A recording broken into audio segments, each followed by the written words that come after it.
Donc voilà, on a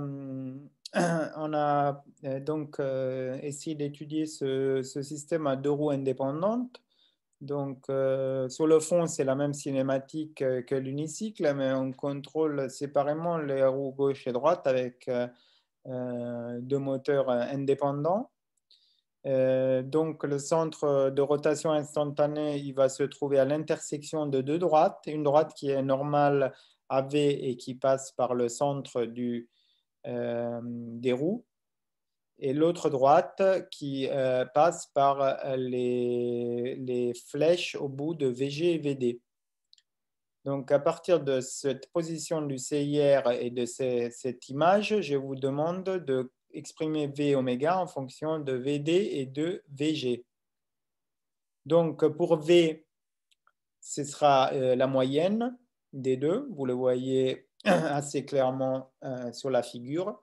Donc, V, la vitesse du véhicule, ce sera la moyenne de la vitesse de gauche et de la vitesse de droite. Donc, on va faire VD plus VG divisé par 2. Pour oméga, il faut passer par le rayon de la trajectoire, comme un de vous l'a évoqué tout à l'heure. Donc, le rayon de la trajectoire, c'est la distance, comme indiqué sur cette figure, entre le centre de rotation et le point où est appliqué V, donc le centre des deux roues. Le centre des deux roues, comme la distance entre deux roues est 2L, le centre des deux roues, il sera à une distance L de chaque roue. Donc, si je regarde, il faut que je choisisse comment travailler, mais là, par exemple, j'ai choisi d'opérer sur deux triangles similaires. Un premier triangle que je montre avec la souris ici, qui est le triangle qui a pour rectangle, qui a pour côté R et V. Et un deuxième triangle un peu plus grand, qui a pour côté R plus L et VD. Comme ces deux triangles sont similaires, parce qu'ils s'appuient, ce sont deux triangles rectangles qui s'appuient sur un même côté, et on peut appliquer le théorème de Thalès et écrire que R sur V est égal à R plus L sur VD.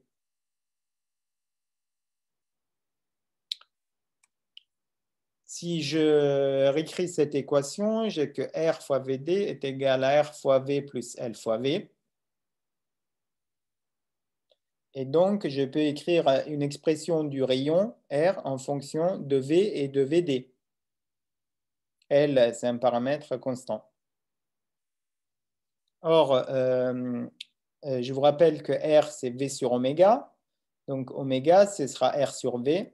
Donc, pardon, ce sera V sur R. Donc, je peux effectuer cette opération et je trouve oméga égale VD moins V sur V. À ce moment-là, je remplace le résultat de mon transparent précédent, qui est que V est la moyenne de la vitesse de gauche et de la vitesse de droite, ce qui va me donner oméga égale VD moins VG sur 2L. OK? Donc, j'ai juste oublié L ici dans l'expression juste avant. Sinon, est-ce que ça va? Vous avez trouvé ça, certains d'entre vous? Le résultat final, voilà, c'est que donc V, la vitesse d'avancée du robot, ce sera la moyenne de vitesse de deux roues. Et la vitesse angulaire du robot, ce sera la différence entre les deux roues divisée par 2L.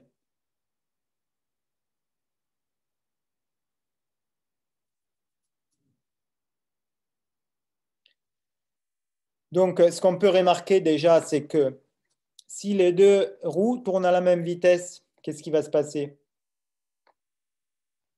Si VD est égal à VG, Je crois que le Oméga robot égale avancera 0. tout droit. tout à fait, exactement. Si VD égale à VG, Donc là, sur la figure, déjà, vous allez voir, si VD égale à VG, le CIR, il va partir à l'infini. Parce que la droite, les deux droites, celle-ci avec les tirets bleus et celle-ci avec les tirets rouges, elles vont être parallèles. Donc CIR va partir à l'infini. Et dans les équations, j'aurai la vitesse qui sera égale à la même chose que VD et VG, parce qu'elles seront pareilles. Et surtout, dans la deuxième équation, j'aurai une vitesse angulaire nulle. Donc le robot, il va juste aller tout droit. Et qu'est-ce qui se passe si VD et VG sont égales, mais de signes opposés? Par exemple, VD égale 1 mètre par seconde et VG égale moins 1 mètre par seconde. Il va tourner sur lui-même, non?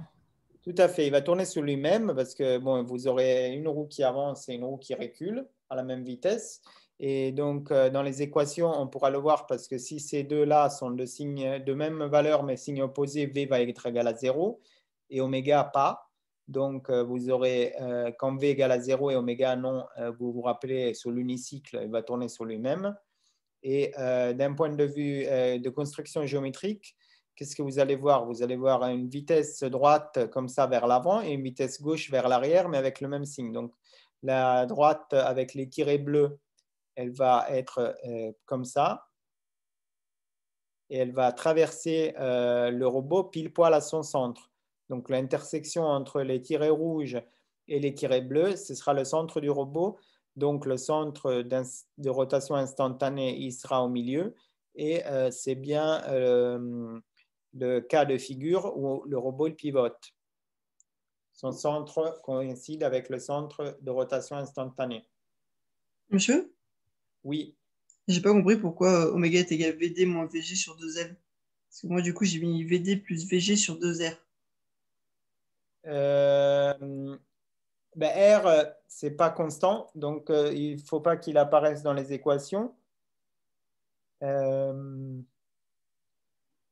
Et si tu veux, il faut que... donc, il ne faut pas exprimer la vitesse en fonction du rayon. Donc, normalement, tu ne devrais pas avoir R ici parce que R, ça dépend de V de oméga. La Parce que moi, façon dont ouais. j'ai dérivé cette équation, c'est en utilisant ces deux triangles, celui-ci et celui-là. Attendez. Mais tu peux faire la même chose si tu veux pour t'exercer. Ça, c'est un conseil que je vous donne à tous. Si vous n'avez pas trouvé ça, ce que vous pouvez faire, c'est d'essayer de faire la même chose, mais avec le triangle, le petit triangle et le triangle du milieu, par exemple. D'accord. Et donc, ça va changer les équations, ça va vous faire un exercice, vous trouverez le même résultat. Ou vous pouvez même le faire entre le petit triangle et le très grand triangle. Ce sera toujours pareil, vous allez toujours tomber sur le même résultat. Une chose importante, si vous ne vous rappelez pas de ces équations par cœur, ce qui est légitime, vous avez une façon de vous en rappeler. Regardez bien oméga.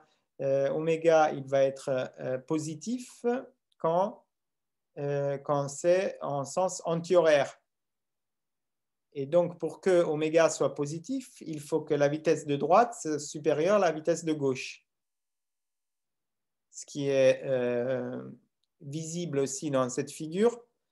C'est-à-dire que si votre roue de droite elle tourne plus vite que la roue de gauche, le robot il va tourner dans les sens opposés aux aiguilles d'une montre.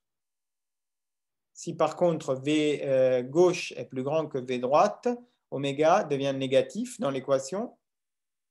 Et pratiquement, ça se voit aussi parce que le robot il va tourner dans le sens des aiguilles d'une montre.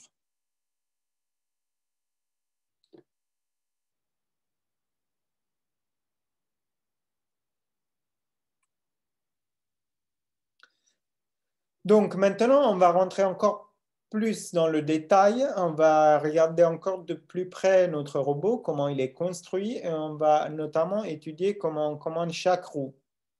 Donc pour ceci, on va faire des hypothèses qui sont très communes en robotique. La première hypothèse, c'est qu'on a un contact ponctuel entre la roue et le sol. Ce qui veut dire, si vous pensez par exemple aux pneumatiques d'une voiture ou d'un vélo, ça veut dire qu'ils sont tellement bien gonflés que le contact entre roue et sol, c'est un point, ce qui dans la réalité n'est jamais le cas parce qu'il suffit que le pneu soit un peu dégonflé que ce n'est plus un point. Les roues sont indéformables et de rayon R donc constant, qui ne change pas. Et le système, il roule sans glissement. Donc le fait de rouler sans glissement, c'est une caractéristique du sol. Si votre véhicule il se déplace par exemple sur la glace ou sur des matériaux donnés, cette condition n'est plus vérifiée. Okay, donc là, on est dans 3 hypothèses assez fortes. Et dans ce cas-là, on peut lier la vitesse de rotation du moteur avec les fameuses V droite et V gauche. Si je regarde par exemple la roue de droite, okay, donc le robot il avance vers la droite de votre transparent.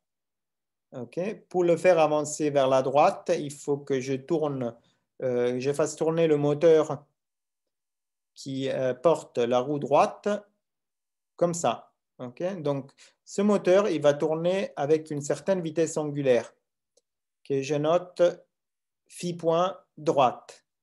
Okay. Donc, l'angle de moteur, c'est phi et la variation de cet angle, c'est phi point. Donc, le moteur, il tourne de phi droite et au moteur est accroché une roue.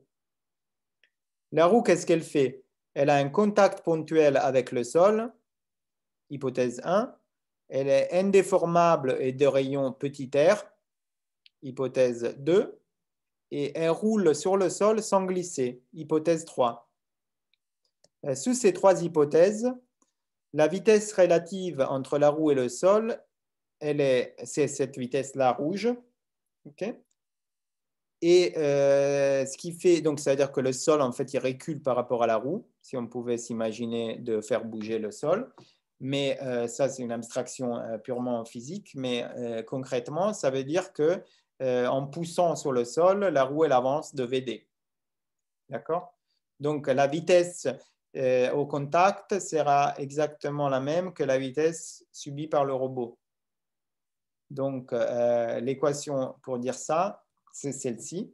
Vous aurez les mêmes équations évidemment à gauche et à droite. Et c'est que la vitesse de droite est égale à la vitesse du moteur de droite fois le rayon de la roue. Et la vitesse de gauche, c'est la vitesse du moteur de gauche fois le rayon de la roue. OK? Ce qui permet de déduire. Donc, c'est ce qu'on va faire après la pause. C'est ce qui permet de déduire en remontant dans les équations comment le robot va bouger en fonction des vitesses qu'on envoie au moteur. Parce que ici, vous pouvez raisonner en remontant du bas vers le haut dans le transparent. Donc, vous allez appliquer des vitesses phi point droite et phi point gauche aux 2 moteurs. Ça va induire une VD et une V gauche aux 2 roues, qui a par conséquent de faire évoluer le véhicule avec une vitesse linéaire et une vitesse angulaire V oméga, qui, rentrés dans le modèle cinématique, vont faire bouger le véhicule dans le monde. Okay. Voilà.